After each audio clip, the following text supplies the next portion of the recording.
She comes across like diamonds, diamonds, easy in love when the lights are low. She comes into focus, focus, the closer she gets, the more I know. She takes more whiskey than my wine,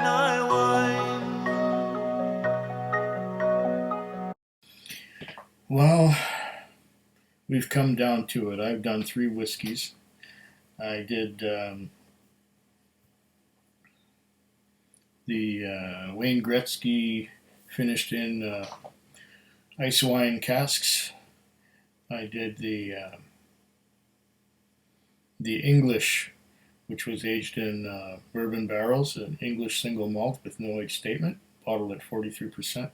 Then I did a sample of something that you won't see the light of day of until Sunday. So wait a couple days and that sample will come up on the sample Sunday.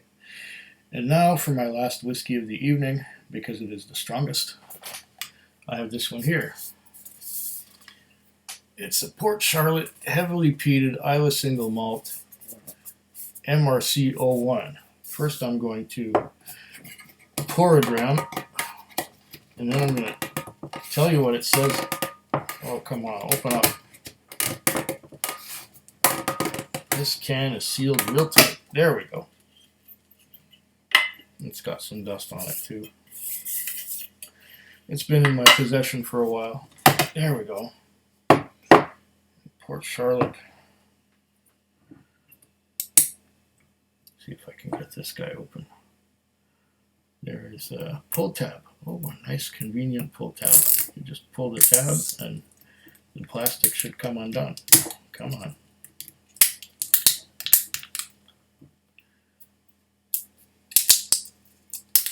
Yeah, came right off. So what I'm going to do is pour a dram, and then I'm going to read what it says on the. It says a few things on the bottle, and then it says a few things on the can. So I'm going to have a look at all of that. Oh, interesting.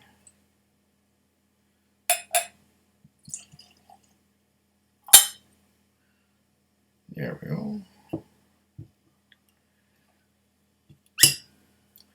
It was a fairly loose cork. Oh, here is what the bottle looks like.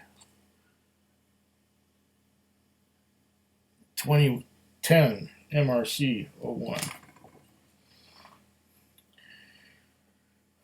Islay single malt Port Charlotte Progressive Hebridean Distillers. Port Charlotte MRC 01 2010 Islay single malt Scotch Whisky. Cask Exploration Series MRC 01 2010. 7 aged years in oak casks. And then it says distilled, matured, bottled at Bruichladdich Distillery, Islay, product of Scotland. What else does it say here? 59.2%. Oh, this is going to be a belter, as they say. 7 aged years in oak casks. Cask Exploration Series. Conceived, distilled, matured, and bottled at Bruichladdich Distillery, Isle of Islay.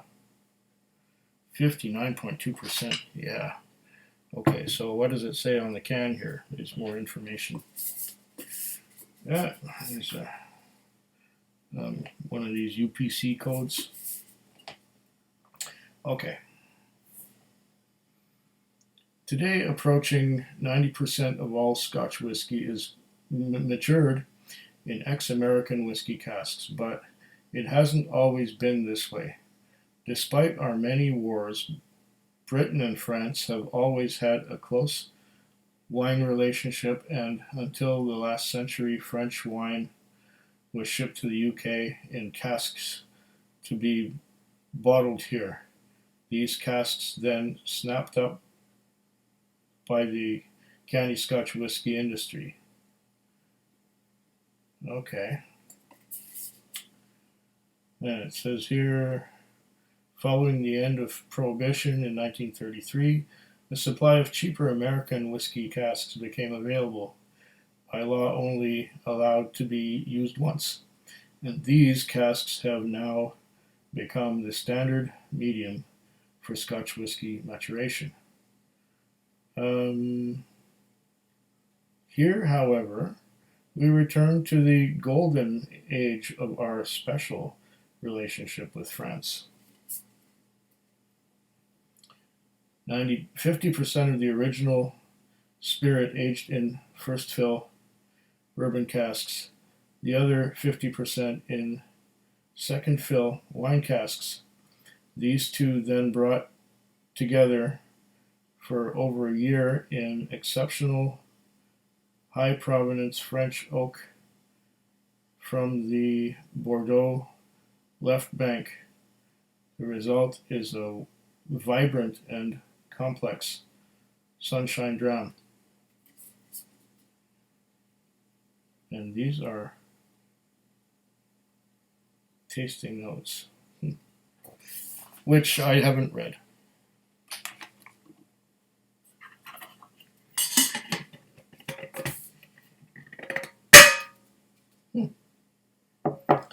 So much for the tin, the can. Get all the dust out of there. This whiskey was purchased by me on the 2nd of August 2019 for the princely sum of $144.99.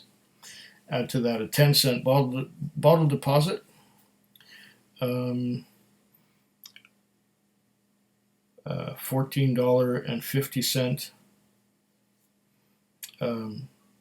liquor tax, and a $7.75 GST. So $7.75, $14.50.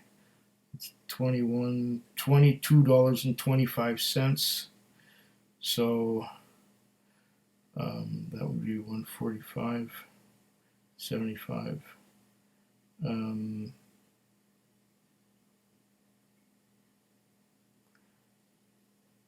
So $167.34 out the door, Canadian. So $167 out the door. Wow. Wow, wow, wow, wow. It's not cheap. But, and it's 7 years old. And it doesn't have a very prominent age statement. It just has an age statement. It just says so.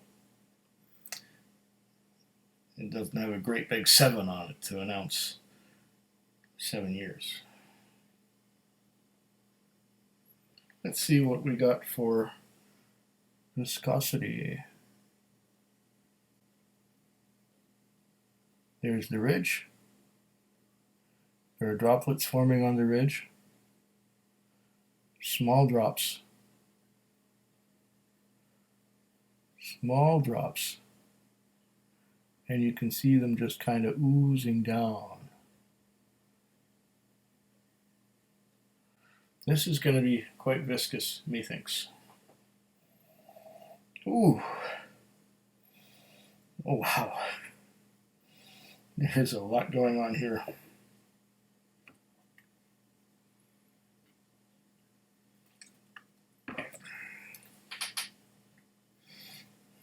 Bottled at 59 point, what is it, 59.2? At 59.2%, there is a lot of alcohol to carry the flavor across from the liquid to your palate. This smells almost as good as the 2009 MC01, which was a Marsala cask. But this is not Marsala. This is not the Italian wine. This is a French wine.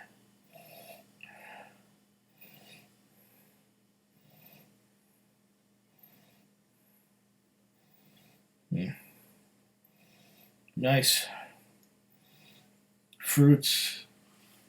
A lot of fruits, a lot of summer fruits, fresh fruits.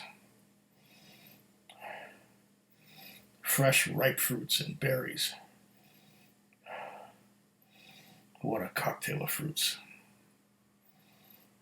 Raisins, plums, fruits I don't even know the names of. Berries. Oh, wow. This is very fruity.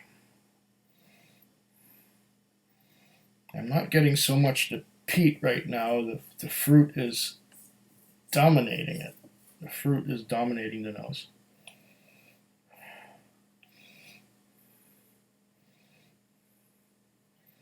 Really dominating the nose.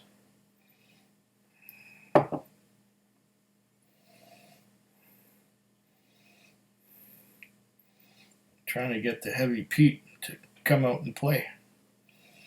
But it's just sitting, waiting its time to flash me as the overcoat of wine finish opens up.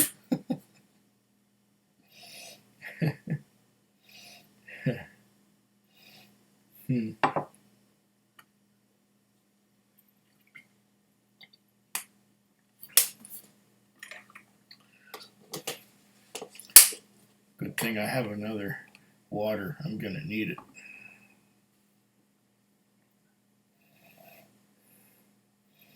This is a beautiful fruity nose. And now I'm starting to get hints of bonfire smoke. Hints of tar. Hints of ash. Maybe a little bit of citrus mixed in with the other fruits. With the grapes and plums and berries, strawberries, raspberries, that kind of thing. And some of it is just fruity, but you can't really pick apart what the fruits are. It's just that they're there. And there's a lot of them. Let's taste it. Maybe I'll get some more of the peat smoke on the palate that I'm getting on the nose.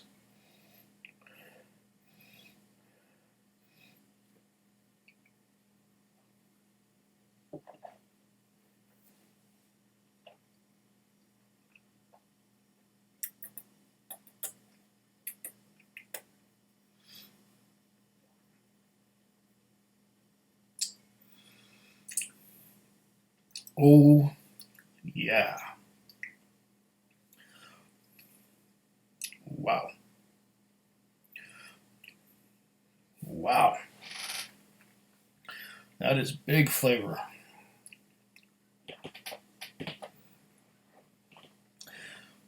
While I'm getting the wine finish fruits,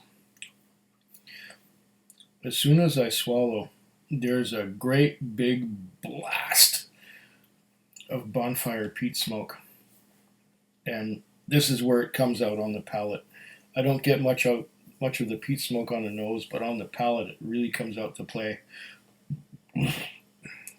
My entire mouth is coated with peat smoke.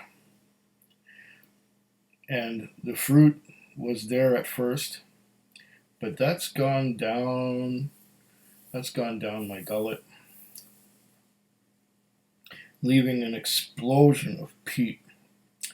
And now I'm getting that railway tie smoke, or railway tie vapors of tar and pitch and creosote. That's been, no, not so much creosote, just tar. That's been evaporating for forever. and it fades to dryness. But what a blast! I'm gonna have to have a second sip. Maybe the blast won't hit me quite as hard this time. Maybe I'll have a smaller sip because this is, after all, 59.2%. Then I'm going to add a bit of water and see what that does to it. On the nose now, I'm getting a bit of coffee, a bit of espresso coffee, which I wasn't getting before. Maybe because I've had that blast of peat on the palate. Yeah, espresso coffee. I'm getting the fruits again. I'm getting more from the peat smoke than I got before I had a taste. Maybe because it's already on the tongue and it's already in my system. Along with that, there's a chocolate note too.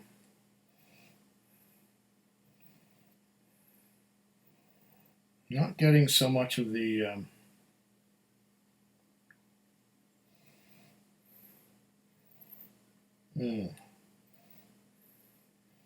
there's chocolate and coffee, espresso. Not so much the fruits anymore. That was just on the initial nosing. But now the fruits have kind of moved aside like they sometimes do, and they let me get down to the real foundation of this whiskey, which is the peat smoke. I'm sure that the addition of the wine cask maturation has increased these interesting nosing notes of coffee and chocolate. And there they are again, the fruits, the fruitiness. It's like orange and other citrus, along with espresso,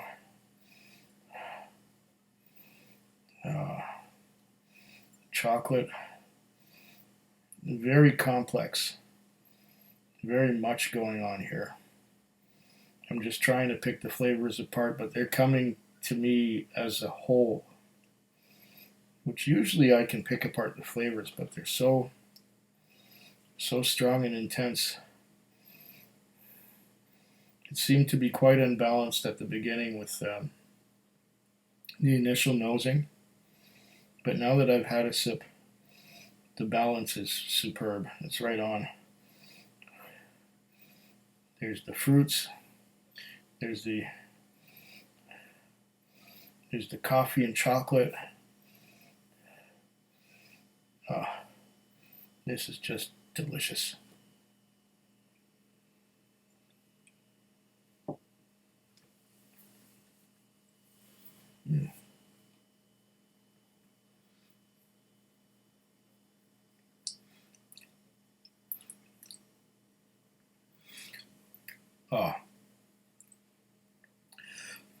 Now, the balance of fruit and peat. Interestingly, before I tasted it, I got more on the nose of the fruits and less of the coffee and chocolate and tar and bonfire smoke. Now, after I tasted it the first time, I was getting more of the peat smoke and the ashes and the coffee and espresso notes from the peat and the bonfire. I was getting more of it on the nose, and now I'm getting more of the fruits on the palate, which is really interesting. So it seems to flip-flop, where at first, one thing, namely the fruity notes, are dominant, and then when you taste it the first time, the peat is dominant on the palate, and it does the opposite thing for the second sip. It gives the fruits, it gives the notes that come from the peat, the espresso, the coffee, the chocolate, and those things come out first, and then on the palate, the second sip is all fruity and not so much what was on the nose for the second try. Will the third be the charm?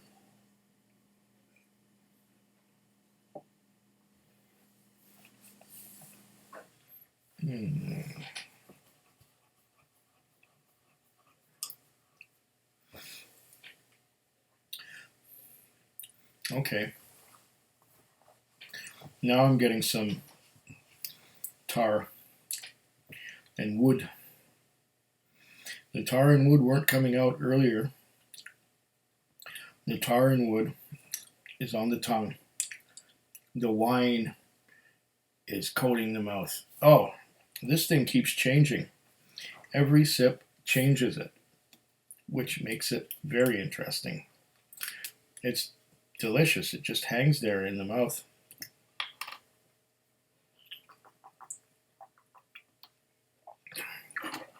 I'm going to add just a bit of water.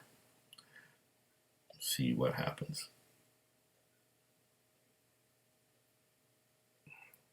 Just a bit. It's strong, but it's not hot. It's got a lot of flavors, but it's not burning. It's very well done, very well made. The alcohol carries the flavor, but it doesn't burn. This is well crafted. This is just right. It's in the Goldilocks zone at 59.2% alcohol by volume. Unbelievable. Now that I've added the water, I'm getting more wood. I'm getting the bourbon barrel influence. I'm getting, along with that mocha coffee and chocolate combination. Oh, very much so.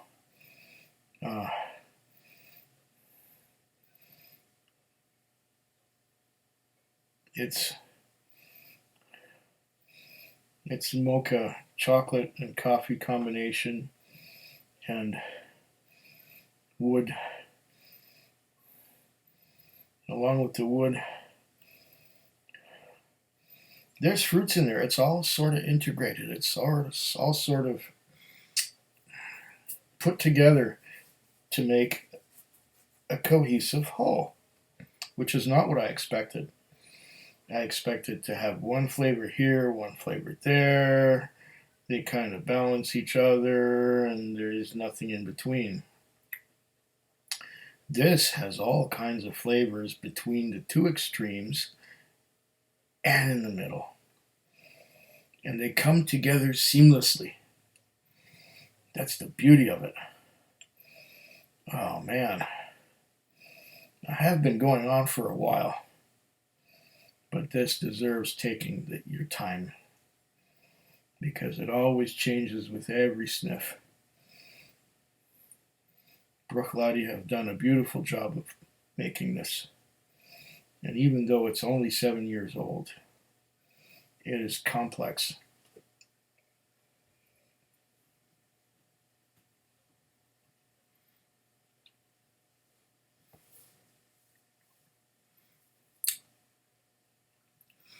Not only is it complex, it has a youthful enthusiasm.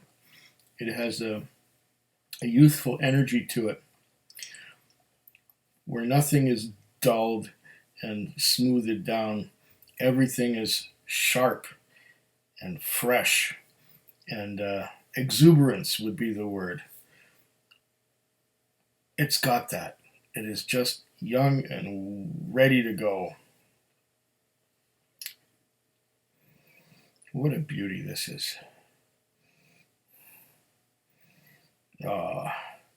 I could easily spend another half hour nosing this, because now the coffee, chocolate, fruity notes, berry notes, and tarry notes, and creosote notes, and railway tie notes, and all these different things come together. Changes every time I nose it, changes every time I taste it. Now I got old railway ties that were basking in the sun for 50 years. If you ever walk along an old railway track, you'll understand what I'm talking about.